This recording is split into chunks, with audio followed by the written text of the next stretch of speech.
Happy to say that joining me on the other end of the line is Havant Waterlooville FC's facilities manager, Gary Pratt. Gary, a big weekend for Havant Waterlooville Football Club. FA Cup first round, away at Charlton Athletic. As far as ties go in the FA Cup first round, they don't come much bigger than this one. No, not at all. When the draw was made, I think everybody was like, yeah, decent, really good chance of winning this, and that belief is still there for the players and the management staff. I've noticed, obviously, in the background, since Nigel Atkins has left his position as manager of Charlton, the results have upturned a bit, but that's still great to see. The fans are coming back, and it will make a real good atmosphere at the Valley on Saturday, especially with all the Hawks fans travelling en masse.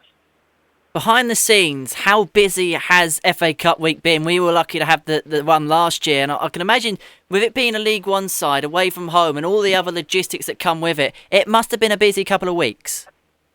I'll be honest with you, Henry. Right now, as I'm talking to you, I'm hiding in my kitchen. It's been that busy at the ground. Cup fever has well and truly hit around the Draper Tools Community Stadium. We've got people coming out of the woodwork from absolutely everywhere in the local community, which is exactly what we've been trying to thrive on with our local community pushes with the Flexley 1000 ticket offers and other things we've been doing at the ground. And it's been really pleasing to see that the supporters club, especially with the hard worker Les Hyson, as secretary of that supporters club, they filled 2 coaches now to go up. And the stories we're hearing about what times people are getting trains up to Waterloo, etc., etc. It's been a real thrive of the local hub, of the local community for the last week to 10 days. It's been fantastic. And I suppose the FA Cup does things like this, which you just can't do elsewhere. It brings people together in a way that nothing else seems to do, if that makes sense.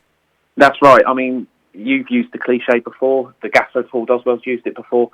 The FA Cup is the biggest and best cup competition there is in football worldwide. And if you can't get excited for a one-off game, a chance of beating the side, all those places above you in the football ladder, then what can you get excited for in the game? I've been in the game around 22 years now, and I've got to be honest, this is one of the most exciting fixtures I've looked forward to in many a year, and everybody seems to be sort of really excited just to get to Saturday, really. It's a countdown. We're at Wednesday, T-minus 3 days, but we can't wait to get there and show what this club's all about. Because I suppose in amongst the excitement as well, there's an absolute nothing to lose, is there, on Saturday? No one, without disrespect, is expecting Havant to win. If you can get them back to Wesley Park, Draper Tools Community Stadium, it's a bonus. If you win, you're absolutely flying. So I suppose you're going into this exciting experience with absolutely no pressure whatsoever. You can just go and enjoy it to a certain extent. Yeah, it's a free hit. It's a great day out for supporters. It's a great experience for our players and our management team. Like you said, there are financial rewards if we manage to get a replay, or even better, we actually go there and win, and we're into the second round proper again for the second year running. This club's had a good tradition in its short sort of time as being a club, 20 odd years, and this will be if we can get through this round, it'll be the third time already that we've made the second round proper. So there is incentives to actually go there. It's not just a free hit, although we really want it to be. But this club's booming, and the board and the manager have always said we want to be the best non-league club we can be, and this is one of those ways we can do it by defeating the Football League club. And again, the exposure you get from things like that, and as much as it's good, everything that goes on with local press and things like that, again, the FA Cup, the publicity you get nationally and especially internationally, you can't replicate elsewhere. No, and that's correct. And with due respect, obviously, Charlton Athletic are one of 9 clubs who have actually won the competition that are in this round.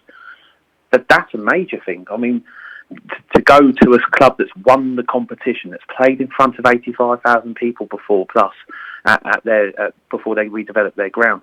This is a massive club that the Hawks are going to on Saturday, and the task is massive, and it puts the club into the, like you say, the worldwide media.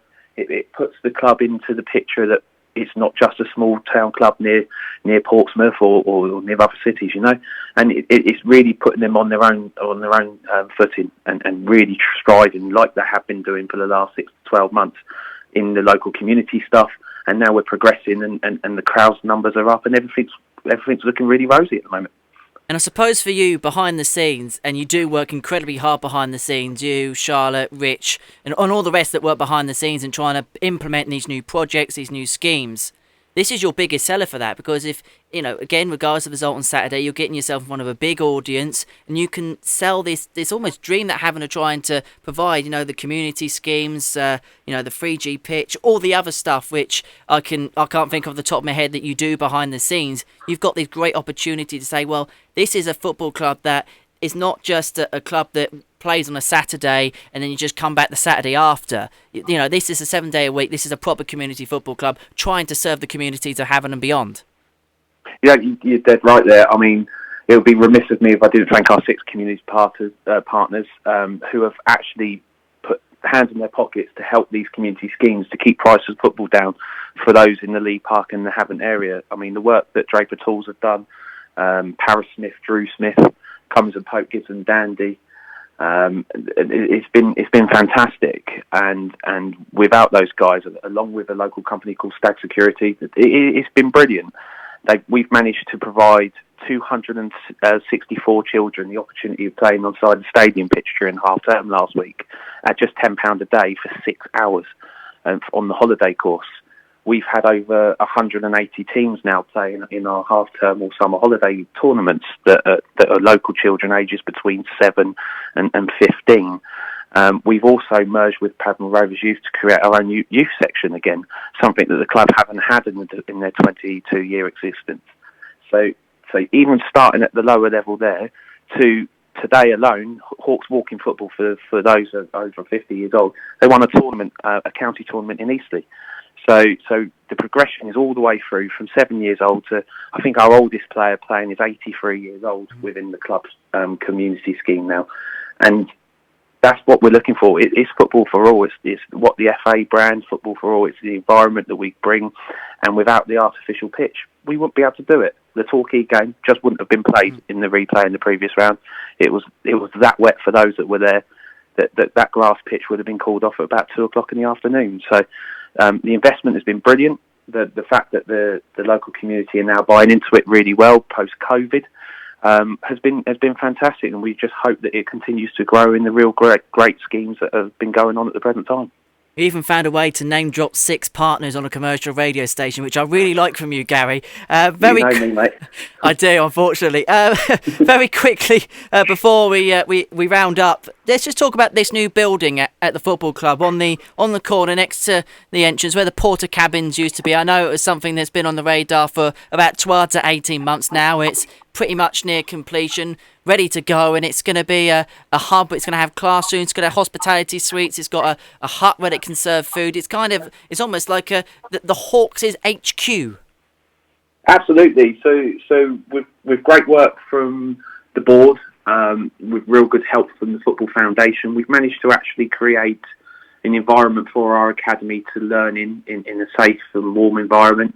We have that anyway, but this is a more comfortable way of learning, so it enhances their potential of expanding as young adults.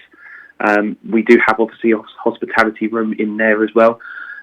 We have a further kitchen to provide a third food hut. We have an office, so I can actually have an office for the first time in some time, which has been absolutely brilliant to settle into this week. But I think actually for the fan base as well, something that's gone remiss with everything is that the club shop will be returning. And that's something that we've had issues with for the last 12 months or so. We're trying to get this building done. We're there to think of everybody in the club. It's not just those at elitist level, those that are playing football. It's also those that just want to come and support and give their time, volunteer. And we're creating that atmosphere. And this hub has been absolutely pinnacle to making sure all of our plans have been working. All of our development plans are coming together now. And the club will continue to grow on the basis that the facilities are now there and they're set and they're good to go.